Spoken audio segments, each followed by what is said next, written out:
Alhamdulillahirabbil alamin wassalatu wassalamu ala asyrafil anbiya'i wal mursalin sayyidina Muhammadin wa ala alihi wa sahbihi ajma'in. Alhamdulillah, pada malam ini insyaallah kita akan sama-sama membaca surat Yasin. Mudah-mudahan apa yang kita baca surat Yasin ini menjadi petunjuk bagi kita dalam melaksanakan kegiatan kita sehari-hari, yaitu petunjuknya Al-Quran. Dan mudah-mudahan ini menjadi contoh buat kita sebagai orang tua untuk anak-anak kita. InsyaAllah kita memanfaatkan waktu, dan apalagi hari Jumat, malam Jumat, InsyaAllah malam luar biasa. Doa-doanya kita minta sebanyak-banyaknya dengan bahasa kita yang kita pahami. InsyaAllah perbanyak doa, luar biasa kalau kita memanfaatkan itu. Dan yang terpenting bukan hanya kita, generasi kita, anak-anak kita atau cucu barangkali yang sudah punya cucu, itu jadi kebiasaan. Jadi kebiasaan ketika sesudah ba'da maghrib, apalagi malam Jumat, dibiasakan untuk berzikir kepada Allah. Banyak zikirnya, ada yang membaca surat Yasin, ada yang membaca surat Al-Kahfi. Kalau zikir-zikir kalimat thayyibah kayaknya bukan gabung bagus, tetapi kalau Al-Quran kayaknya nggak jenuh banget, banyak banget ya. Jadi luar biasa, kita mudah-mudahan tidak bosan. Apalagi jangan sampai ada ketika yang berzikir kita merasa risih dan terganggu.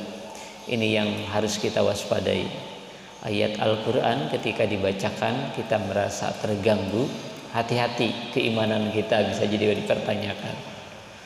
Tentu saja membaca Al-Quran, berzikirnya juga harus dilihat kondisinya.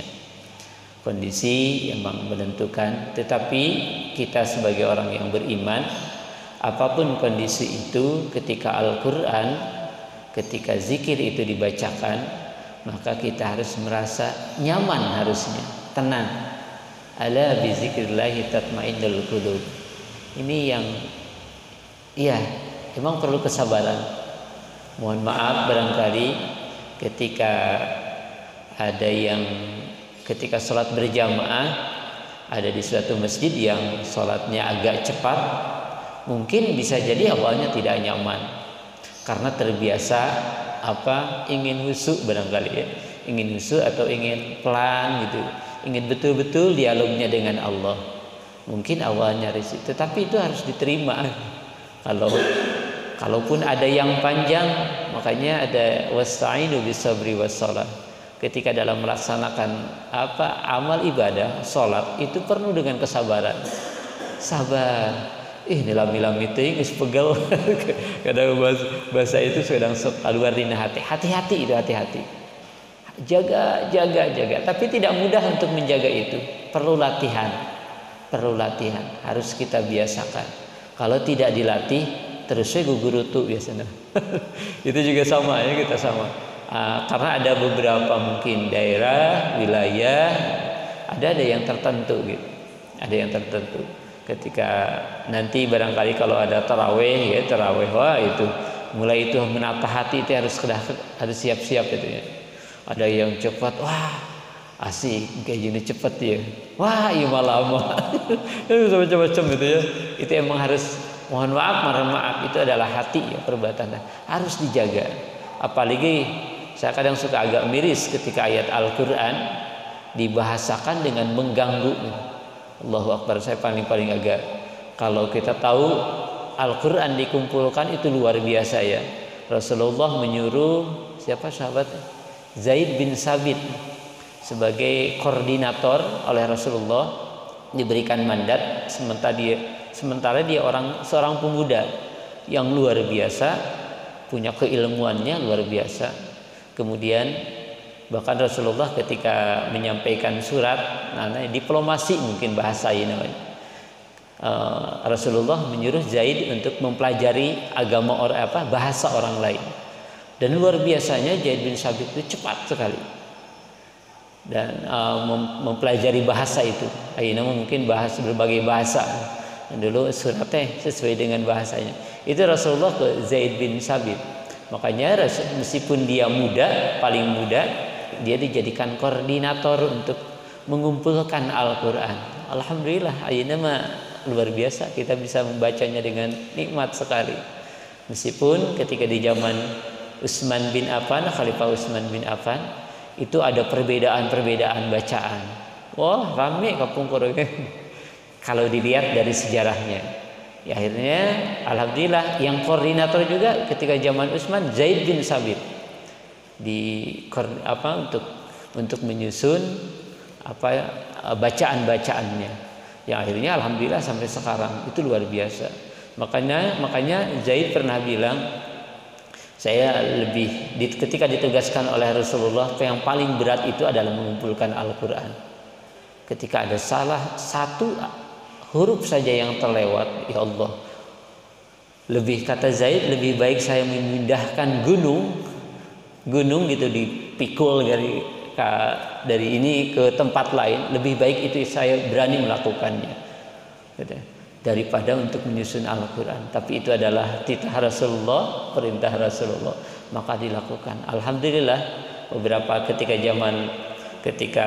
zaman Rasulullah pun sudah diuji ya, ketika sudah terkumpulkan, kemudian diuji oleh Rasulullah pembacaannya. Itu luar biasa. Makanya emang betul sabar. Kadang mohon maafnya menuju waosna terawas gitunya, ya Allahnya eta baca Quran ditarik-tarik teh, ya Allah, urang mau mudah-mudahan niatkan ke Allah, ya Allah, mudah-mudahan jadi obat ketika ada yang membaca Al-Quran, ketika ada yang zikir jadi obat. Karena luar biasa yang keluar dari kalimat-kalimat, ya Allah, luar biasa kalimat-kalimat Allah ini, itu akan menenangkan hati kita. Kalau udah tenang, obat penyakit yang lain pun insya Allah akan lebih mudah, katanya, kata kedokteran gitu, saya tidak paham. Tapi yang saya tahu emang yang pertama itu adalah hati, ketenangan hati.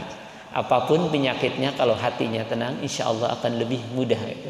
Makanya di rumah sakit sekarang ada bimroh ya, warois itu, warois pembimbing rohaninya. Dulu yang menggencarkan itu bukan Muslim awalnya. Mohon maaf ya, rumah sakit non Muslim yang ada bimroh bimbingan rohani. Yang saya tahu itu.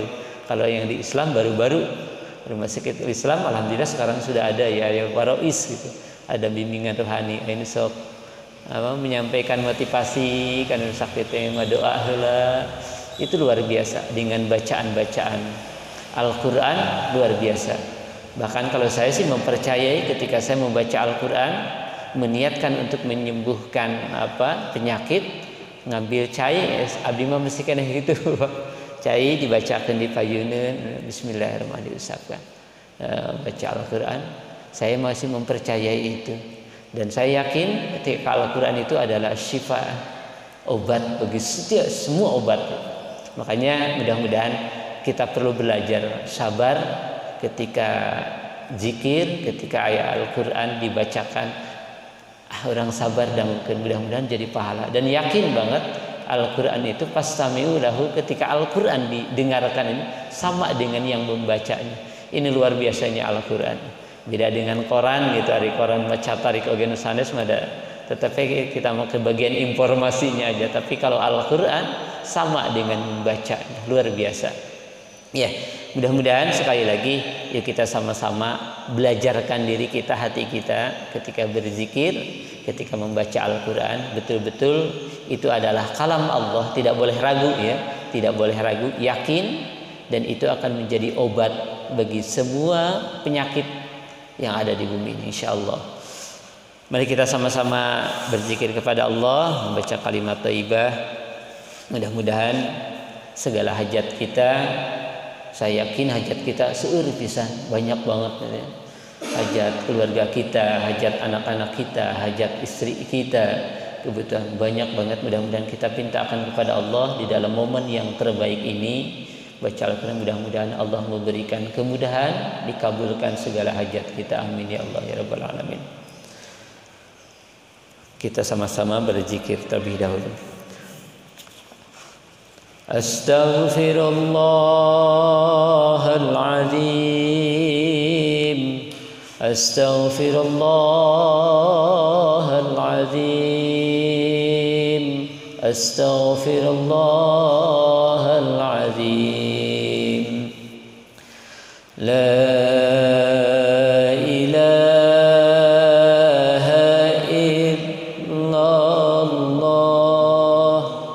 dia abdi kumai ininya dikiranya la maujuda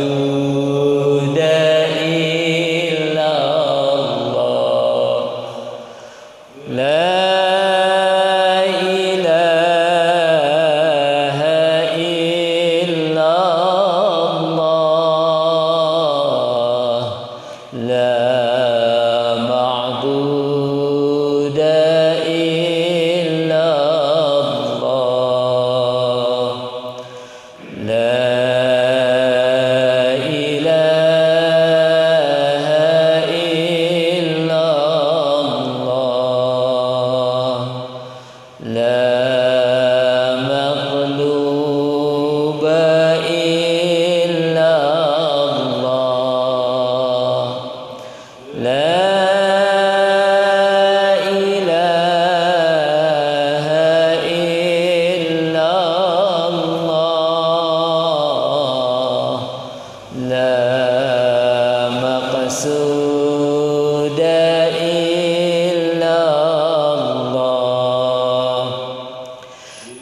Bismillahi tawakkalna ala Allah, la hawla wa la quwwata illa billah. Astaghfirullahaladzim, astaghfirullahaladzim, astaghfirullahaladzim wa atubu ilaih. Ya Allah, ya Rahman, ya Rahim, ya Malik, ya Kudus, ya Salam, ya Mu'min, ya Muhaimin, ya Aziz, ya Jabbar, ya Mutakabbir, ya Khaliq, ya Bari, ya Musawwir, ya Ghaffar, ya Qahhar, ya Wahhab, ya Razzaq, ya Fattah, ya Alim, ya Qabid, ya Basit, ya Khafid, ya Rafiq, ya Mu'iz, ya Muzil, ya Sami, ya Basir, ya Hakam, ya Adal, ya Latif, ya Khabir, ya Halim, ya Azim, ya Ghafur, ya Syakur, ya Ali, ya Kabir, ya Hafiz, ya Muqim, ya Hasib, ya Jalil, ya Karim, ya Raqib, ya Mujib, ya Wasi, ya Hakim,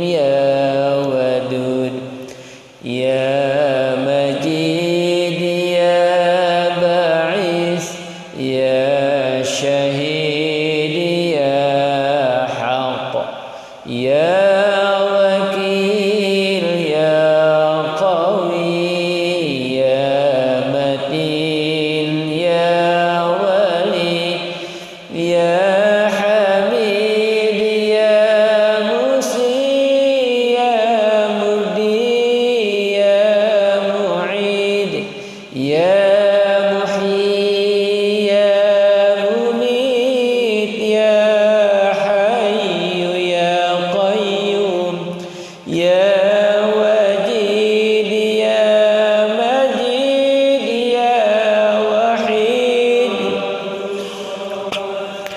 Ya Qadir, Ya Muqtadir, Ya Muqaddim, Ya Muakhir, Ya Awwal, Ya Akhir, Ya Zahir, Ya Batin, Ya Wali, Ya Muta'al, Ya Bar, Ya Tawwab, Ya Muntakim, Ya Afu, Ya Ra'uf,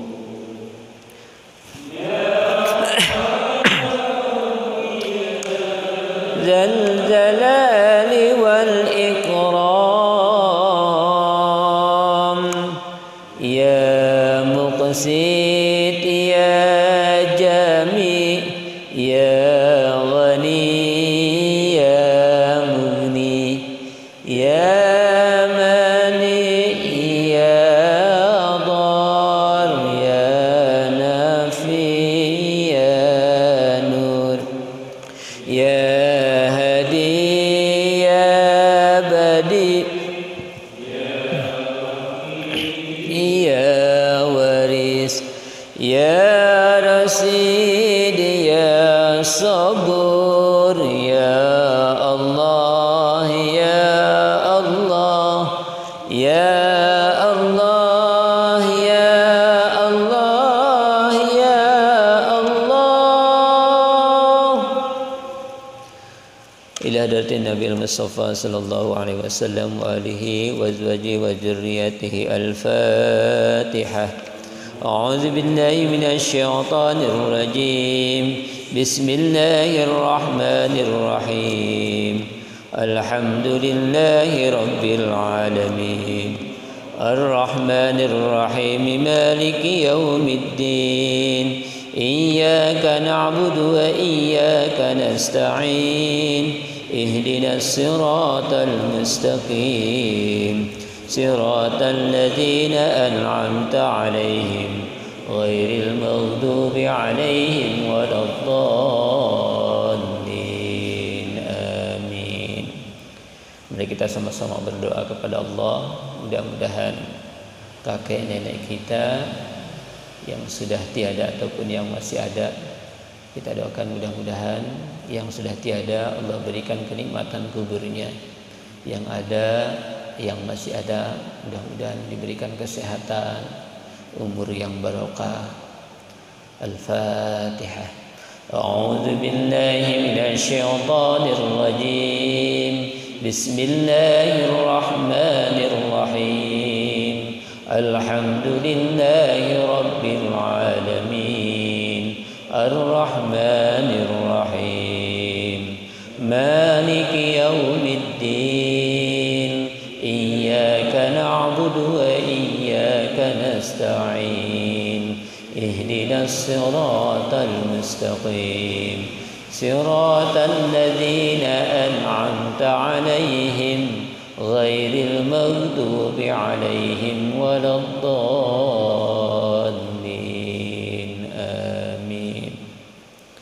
Berikutnya minta kepada Allah, mudah-mudahan kita beserta keluarga kita Allah berikan kesehatan, dijauhkan dari segala penyakit.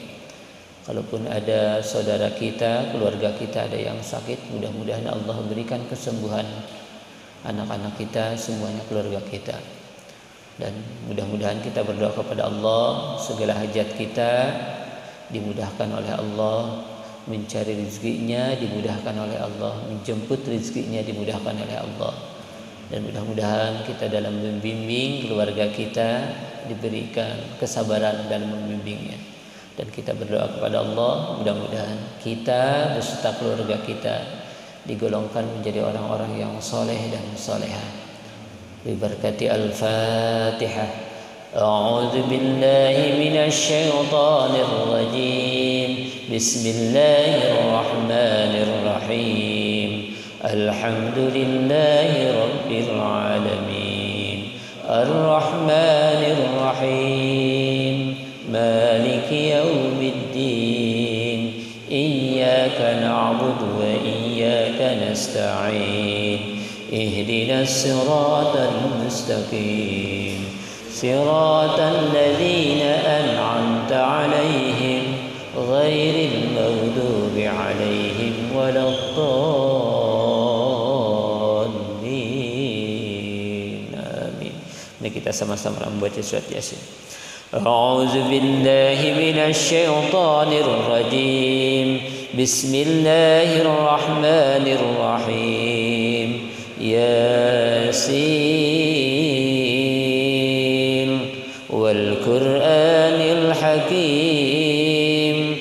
Innaka laminal mursalin ala siratin mustaqim. Tanzilal azizir rahim. Litundira qauman ma unzira aba'uhum fahum ghafilun. Laqad haqqal qawlu ala aksarihim fahum la yu'minun. Inna ja'alna fi a'naqihim aghlalan fahiya ilal azqani fahum muqmahun. وجعلنا من بين أيديهم سدا ومن خلفهم سدا فأغشيناهم فهم لا يبصرون. وسواء عليهم أأنذرتهم أم لم تنذرهم لا يؤمنون. إنما تنذر من اتبع الذكر وخشي الرحمن بالغيب فبشره بمغفرة وأجر كريم. إنا نحن نحيي الموتى ونكتب ما قدموا وآثارهم وكل شيء أحصيناه في إمام مبين. واضرب لهم مثلا أصحاب القرية إذ جاءها المرسلون إذ أرسلنا إليهم اثنين فكذبوهما فعززنا بثالث فقالوا إنا إليكم مرسلون. قالوا ما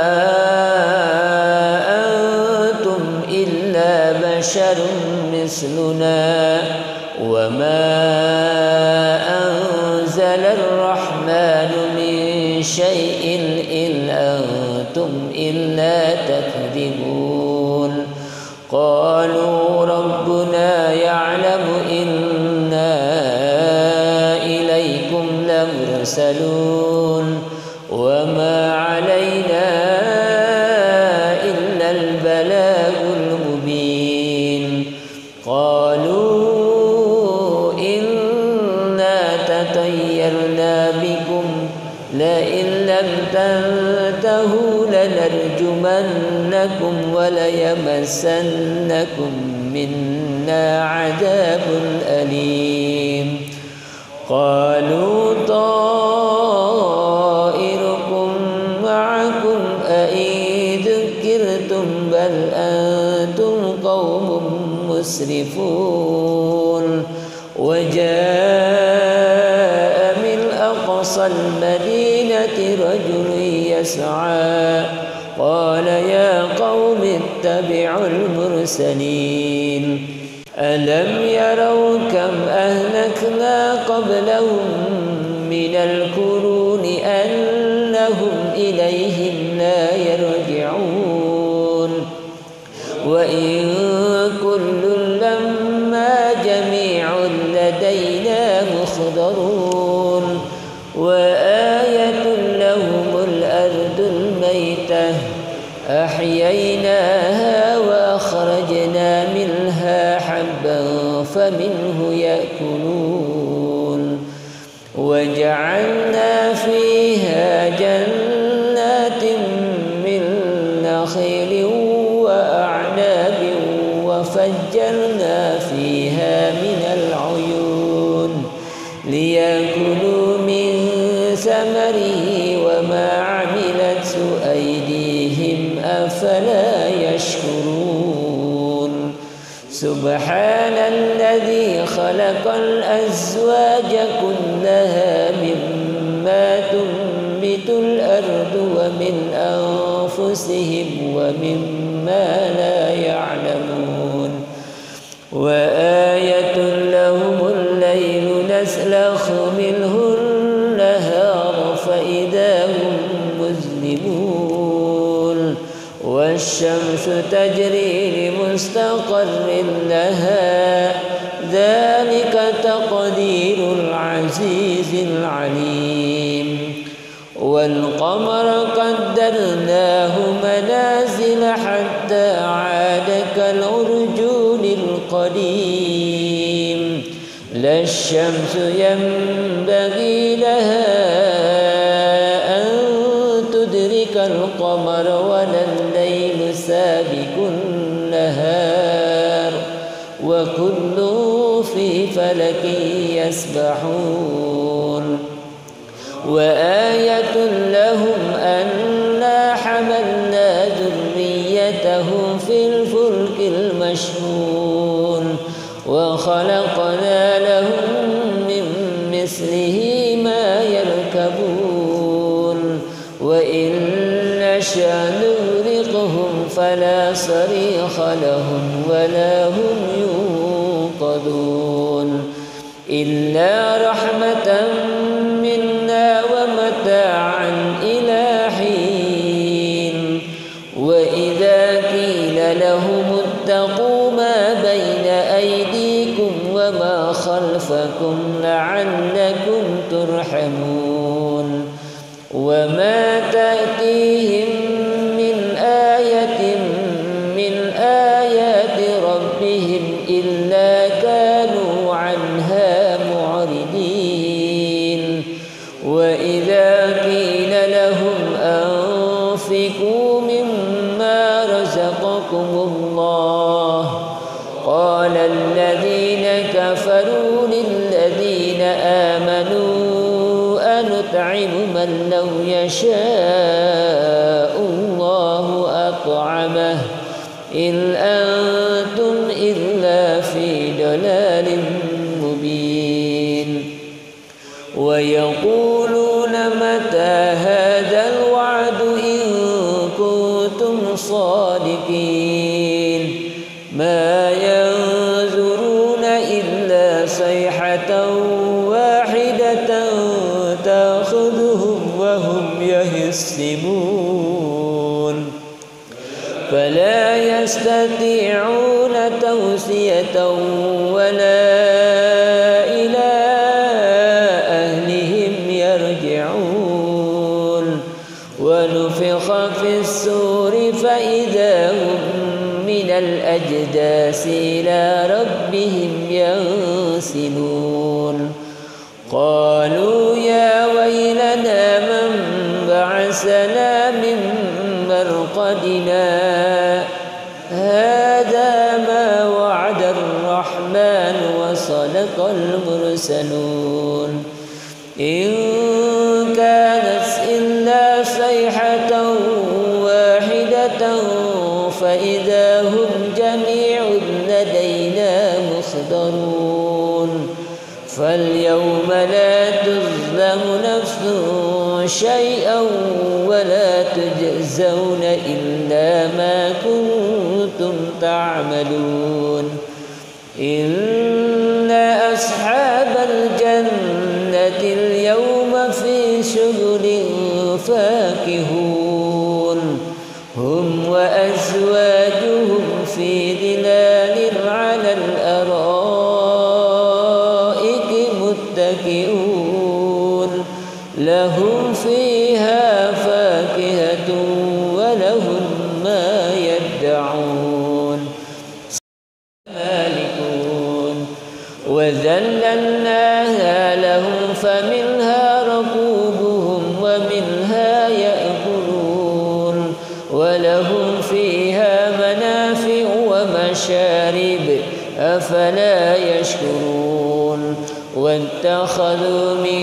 دون الله آلهة لعلهم ينصرون لا يستطيعون نصرهم وهم لهم جند مخضرون فلا يحزنك قولهم إنا نعلم ما يسرون وما يعلنون أولم ير الإنسان أنا خلقناه من نطفة فإذا هو خصيم مبين وضرب لنا مثلا ونسي خلقه قال من يحيي العظام وهي رميم قل يحييها الذي أنشاها أول مرة وهو بكل خلق عليم الذي جعل لكم من الشجر الأخضر نارا فإذا أنتم منه توقدون أوليس الذي خلق السماوات والأرض بقادر على أن يخلق مثلهم بلى وهو الخلاق العليم إنما أمره إذا أراد شيئا أن يكون له كن فيكون فسبحان الذي بيده ملكوت كل شيء وإليه ترجعون صدق Allahul Azim. Ya, kita sama-sama baca doa khatmul Quran. Allahumma arhamna bil Quran waj'alhu lana imaman wa nuran wa hudan wa rahmah. Allahumma dhakkirna minhu ma nasina wa 'allimna minhu ma jahilna warzuqna tilawatahu ana al-laili wa atrafan nahar waj'alhu lana hujjatan ya rabbal alamin. Amin ya Allah ya rabbal alamin. Terima kasih semuanya. Assalamualaikum warahmatullahi wabarakatuh.